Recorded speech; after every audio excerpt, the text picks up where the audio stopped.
Hi mommies, welcome back to my channel. आज एक बहुत ही इम्पॉर्टेंट टॉपिक हम डिस्कस करने वाले हैं, वो है प्रेगनेंसी वीक 5।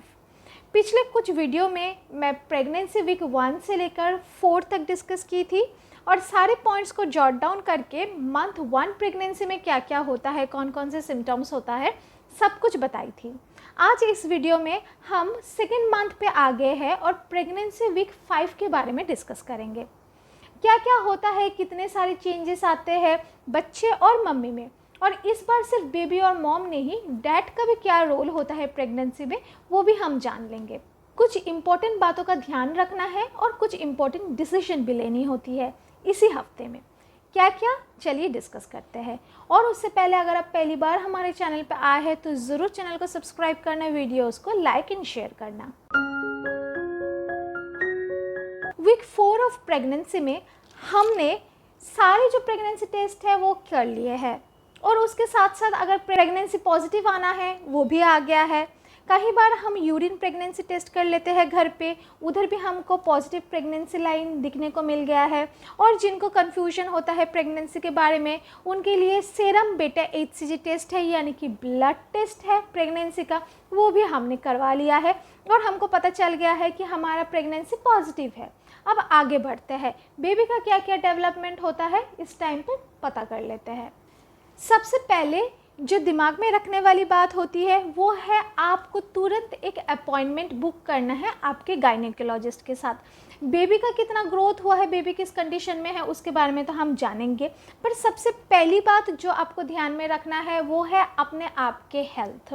आपको हेल्दी रहना है एक हेल्दी बेबी को बर्थ देने के लिए, जो सबसे ज़्यादा इम्पॉर्टेंट है। और उसके लिए एक गायनेकोलॉजिस्ट के साथ साथ एक जनरल फिजिशियन का भी अपॉइंटमेंट बुक करनी है। क्यों? अगर आप हेल्दी है, अगर कोई मेडिसिन आप नहीं लेते हैं पहले से या कोई ट्रीटमेंट नहीं लेते हैं, तो एक गायनेकोलॉजिस्ट के साथ आपके जो अपॉइंटमेंट है वो काफ़ी है। बट अगर आप पहले से कोई मेडिसिन ले रहे हैं, अगर आपको डायबिटीज़, थायराइड, हाइपरटेंशन जैसे कोई भी प्रॉब्लम है, अगर आप स्लीपिंग पिल लेते हैं, पेन किलर लेते हैं, तो ज़रूर आपके जो जनरल फिजिशियन है उसके साथ डिस्कस कीजिए। प्रेगनेंसी में काफ़ी सारे जो मेडिसिन ऐसी बीमारियों के लिए यूज़ होते हैं वो यूज़ करना नहीं होता है, उसको चेंज करना होता है और उसका यूज़ रेस्ट्रिक्टेड होता है, क्योंकि इससे बहुत ही ईजिली एबॉर्शन हो जाता है और जो बच्चे का ग्रोथ है वो रेस्ट्रिक्ट हो जाता है। इसलिए प्रीनेटल अपॉइंटमेंट बुक करना तुरंत ही, जैसे आपको पता लगेगा कि आपकी प्रेगनेंसी पॉजिटिव है, बहुत ही ज़्यादा ज़रूरी है। अब आते हैं फर्स्ट विजिट में डॉक्टर के साथ कैसे क्या बात करना है, डॉक्टर क्या क्या पूछते हैं, हमको कैसे प्रिपरेशन लेके जाना है और हमको साथ में क्या क्या ले जाना है, हमारी जो पास्ट मेडिकल हिस्ट्री है उसके बारे में कौन कौन से पॉइंट दिमाग में रखना है फर्स्ट टाइम गायनेकोलॉजिस्ट के साथ बात करने के लिए। उसके ऊपर मेरा एक डेडिकेटेड वीडियो है, लिंक मैं नीचे डिस्क्रिप्शन बॉक्स में दे दूंगी, ज़रूर चेक कर लेना। अब आते हैं बच्चे के ग्रोथ के बारे में जानते हैं। बच्चे कितना बड़ा होता है, बच्चे एक छोटा सा टोड जैसा होता है, यानी कि जो फ्रॉक के बेबी है उतना होता है बेबी और बहुत ही छोटा होता है। और इस टाइम पे बच्चे का जो ग्रोथ है वो डेवलप हो रहा है, यानी कि बच्चा बड़ा हो रहा है और उसके अंदर जो भी ऑर्गन्स जो हम पिछले वीडियो में डिस्कस किए थे वो सारे डेवलप कर रहे हैं। और उसके साथ साथ सबसे इम्पोर्टेंट वाला जो ऑर्गन है वो है प्लेसेंटा। प्लेसेंटा का भी डेवलपमेंट बहुत ही ज़ोरदार होता है इस हफ्ते में। प्लेसेंटा आपके बॉडी से जो भी इम्पोर्टेंट न्यूट्रिएंट्स है बच्चे तक पहुँचा रहे हैं अभी भी, और बच्चे के बॉडी में जो भी वेस्ट मटेरियल है वो आपके बॉडी में दे रहे हैं बच्चे को सेफ रखने के लिए। साथ ही साथ बच्चे के बॉडी में पूरे तरीके से अच्छे से ब्लड सप्लाई हो, उसका भी ख्याल रखता है प्लेसेंटा। बच्चे के साइज़ के बारे में अगर हम बात करेंगे तो 2 से 3 मिलीमीटर तक होता है, यानी कि पेन के एक निप जैसे इतना सा छोटा होता है बच्चा। इस टाइम पे बच्चे का जो हार्ट बीट होता है वो आ गया होता है। किसी किसी को अगर लेट कंसेप्शन, लेट इम्प्लांटेशन होता है तो कहीं कहीं बार वीक 9 में जाके भी हार्ट बीट मिलता है देखने को, तो मायूस होने वाली कोई बात नहीं है। अगर आप फर्स्ट USG में आपके बेबी का हार्ट बीट नहीं देख पा रहे हो वीक 5 में, तो वीक 9 में एक बार चेक करवा लीजिएगा। हो सकता है कि वीक 9 में जाके आपके जो बेबी का हार्ट बीट है वो आ गया हो, और अगर वीक 9 में भी नहीं आ गया है तो डॉक्टर के साथ ज़रूर कंसल्ट कीजिए, वो आपको गाइड कर देंगे। इस हफ्ते आप डॉक्टर के पास चले गए हैं, डॉक्टर आपको रिसिप्ट में दे देंगे कि आपको कौन कौन सा टेस्ट करवाना है और उसके साथ साथ यूएसजी के बारे में भी रिकमेंड कर देंगे। जैसे आप यूएसजी के लिए जाएंगे, आपको बच्चे का हार्ट बीट देखने को मिलेगा। मेरे को लेट कंसेप्शन, लेट इम्प्लांटेशन हुआ था, उसके बाद भी 6th वीक में जाके बहुत ही अच्छे तरीके से बच्चे का हार्ट बीट सुनाई दिया था। बच्चे को मैं देखी थी, बच्चा बहुत ही छोटा था। और इस टाइम पे यानी कि वीक 5 में जब आप अपने बच्चे को देखोगे तो आपको बच्चा तो इतना अच्छे से नज़र नहीं आएगा, क्योंकि बेबी बहुत ही ज़्यादा छोटा है। पर इस टाइम पे जो बच्चे का थली है यानी कि गेस्टेशनल सैक जिसको हम बोलते हैं मेडिकल टर्म में, वो आपको दिखने को मिलेगा। और इसी टाइम में आपको अगर ट्विन प्रेगनेंसी है तो 2 गेस्टेशनल सैक दिखने को मिलेगा, यानी कि 2 बच्चे का थली। ये टाइम बहुत ही एक्साइटिंग होता है, क्योंकि हर किसी को शक रहता है क्या मेरा सिंगल प्रेगनेंसी है, कि मेरा ट्विन प्रेगनेंसी है, कि मेरा मल्टीपल प्रेगनेंसी है। तो जैसे आप फर्स्ट यूएसजी करवाएंगे तो आपके जो सारे डाउट है वो क्लियर हो जाएगा। और उसके साथ साथ बच्चे का जो बोन्स डेवलपमेंट है और स्पाइनल कॉर्ड के डेवलपमेंट है वो भी इस हफ्ता शुरू हो जाता है। हमारे वुड बी मम्मी को क्या क्या ध्यान में रखना चाहिए? देखिए, इस टाइम पे बॉडी में बहुत ही ज़्यादा हार्मोनल चेंजेस आते हैं।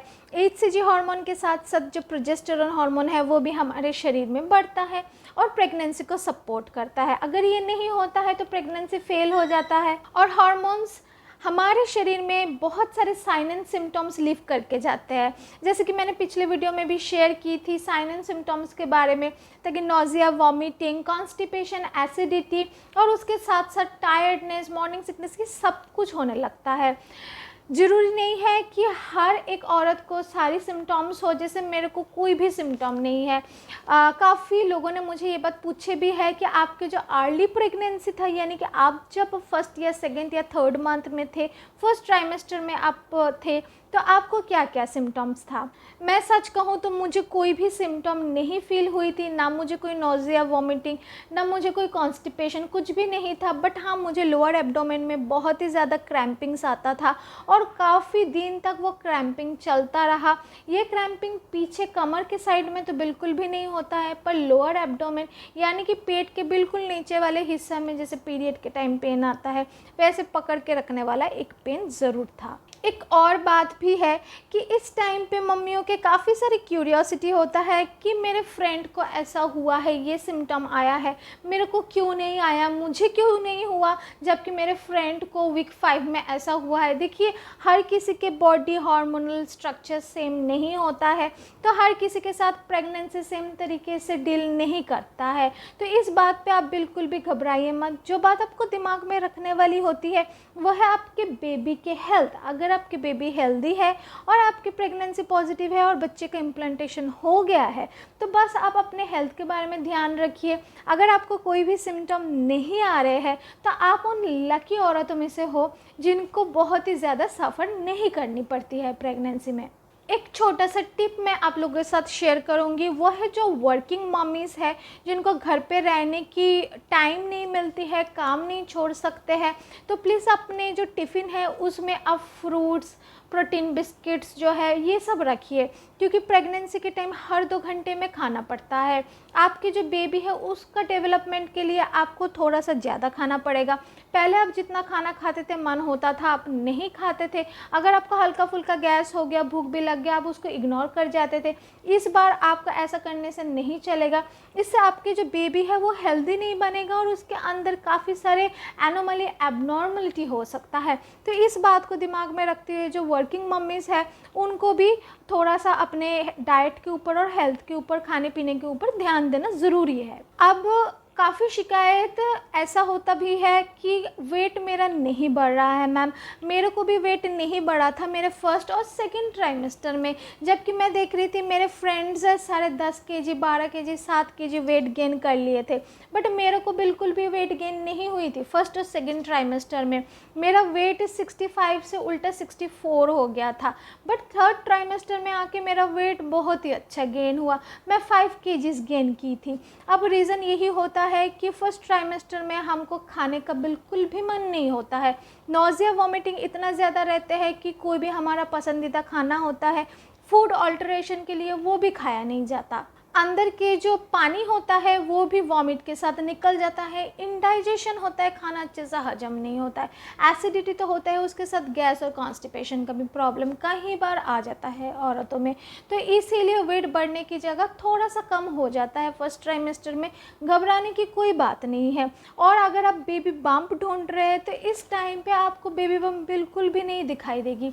वीक 5 की बात चल रही है, इस टाइम पे बच्चे का साइज़ इतना ज़्यादा छोटा होता है तो आपको वैसे भी नज़र नहीं आएगा। अगर आप ध्यान से देखोगे तो आपको बच्चे को दिखने को मिलेगा यूएसजी में, वो भी बहुत ही जूम करके डॉक्टर पिक्स लेकर दिखाते हैं। तो आपके बेबी बम्प दिखने का कोई चांस ही नहीं है। मेडिसिन आपको टाइम टू टाइम लेनी है। जैसे ही आप डॉक्टर के पास अपॉइंटमेंट बुक करेंगे, डॉक्टर आपको सारे जो प्रीनेटल विटामिन्स है वो दे देंगे, उसके साथ प्रोटीन, कैल्शियम सब कुछ चलेगा। वो आपको ध्यान रखना है कि कब कौन सी मेडिसिन लेनी है, और फॉलिक एसिड तो बिल्कुल भी मिस नहीं करना है।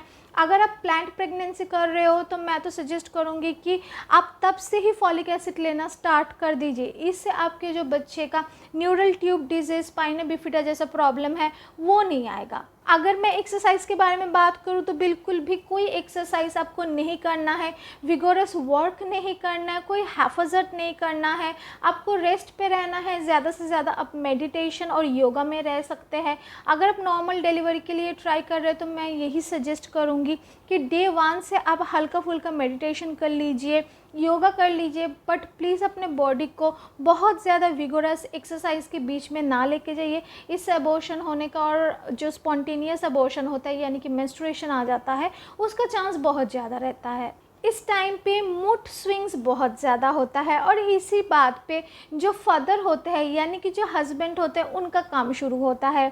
कई बार हम ऐसे सोचते हैं कि ये क्यों मेरे साथ ऐसा बिहेव कर रही है, क्यों इसके मूड स्विंग हो रही है।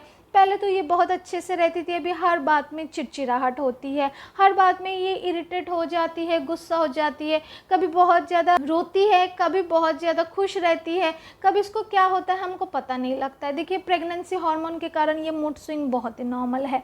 और जो हस्बैंड है उनको बहुत ही एहतियात के साथ इस टाइम पे अपने वाइफ को लीड करना है, समझाना है, पास में रहना है, केयर करना है, अपने हाथों से खिलाना है। मेडिसिन टाइम टू टाइम आप याद करके अपने वाइफ को दे सकते हो।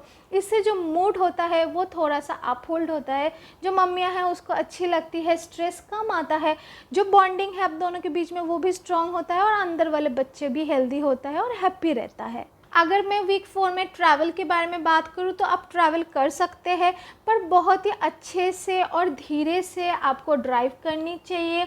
आपको फ्रंट वाले सीट में ना बैठना ही बेटर है throughout the whole pregnancy. फिर भी अगर आप बैठ रहे हो अपने हस्बैंड के साथ तो याद करके सीट बेल्ट लगा लेना, क्योंकि इस टाइम पे बच्चे इतना ज़्यादा छोटा होता है कि थोड़ा मोड़ा जर्क अगर आ गया और आपके मेंस स्टार्ट हो गए तो उसके साथ बेबी बहुत ही आसानी से निकल जाता है। तो वीक 5 में क्या होता है मम्मी के साथ और बच्चे के साथ, और कौन कौन सी बातों का ध्यान रखना है, सब कुछ मैंने बता दिया है। Thank you so much for watching to our video. अगर हमारा वीडियो अच्छा लगता है तो ज़रूर अपने फ्रेंड्सों के साथ शेयर करना।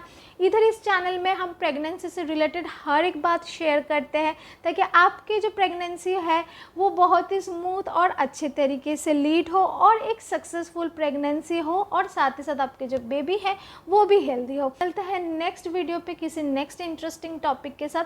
Till then have a very happy pregnancy.